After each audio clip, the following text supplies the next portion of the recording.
Homemade potato chips that are just as crisp and delicious as store-bought and much healthier for you and can be made easily at home in a microwave without a huge vat of oil?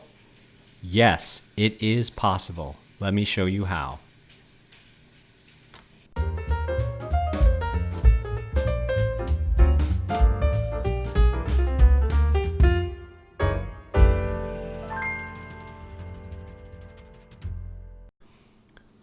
One piece of kitchen equipment will ensure greater success with this recipe, and that's the mandoline.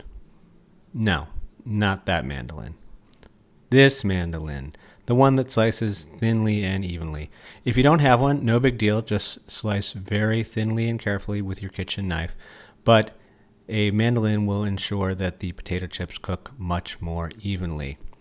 Whatever you do, I beg and beseech of you, resist the temptation to not use that safety handle on top of your food. I once did it, and I almost sliced my finger off. Let's leave it at that. Do not do it. Always, always use the safety handle with your mandoline. So you can see how my mandoline gave me some nice, even slices here. This is about as thick as you'll want to go.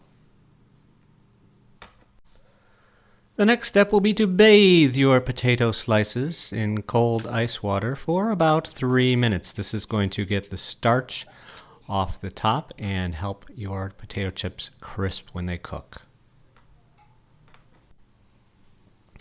The next important step is to dry the potato chip slices. So lay them out in a single layer on a kitchen towel and use a second towel on top to pat them dry so they'll get dry on both sides. If you have just paper towels, that's fine too.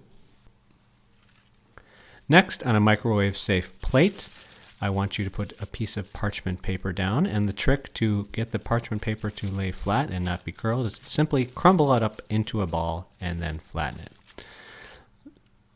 Lay your potato slices in a single layer. And next, it's time to bring out your inner artist. Using a pastry brush or other type of brush, put on a layer of olive oil or avocado oil or perhaps even coconut oil. Here's what I don't want you to use. I do not want you to use vegetable oil or canola oil. Those are man-made processed inflammatory oils. Those will be what does not make your chips healthy. So spread that evenly across the top and then flip them over and do the same thing on the other side. Finally, before popping them in the microwave, sprinkle with a little salt. Finally, it's microwave time. My microwave is only about 900 watts, so I started off with 2 minutes on the first side. Turns out I needed more like 3 or 3.5. Judge based on your wattage size of your microwave. Just remember, you can always add more time, but if you overcook it, you'll ruin all your hard work. After the first side is just starting to look cooked, it's time to do the flip of the chips. So flip your chips over, put them back in the microwave, and on my microwave, I cooked them for about another 2 minutes before they were done. So adjust accordingly to your microwave's wattage. And here are the finished chips. Don't they look absolutely gorgeous, darling? Little golden brown on each side. And wait for it.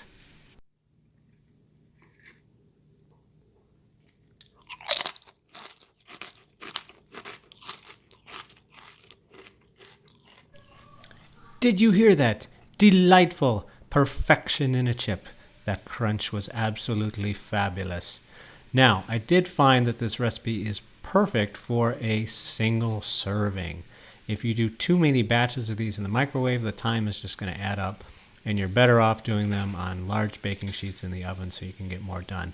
However, doing a single serving has its own benefits. It keeps you from eating the entire batch. So keep that in mind.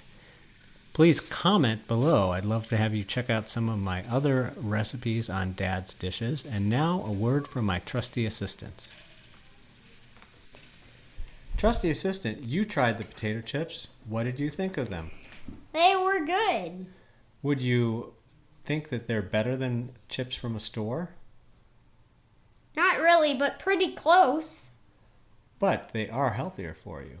Yeah. Would you make them again? Yeah. Great. Now, my trusty assistant has some steps for you. 1, like this video. 2, subscribe to Dad's Dishes and put the notifications on all. And 3, share this video with everyone you know. And 4, comment down below. Bye.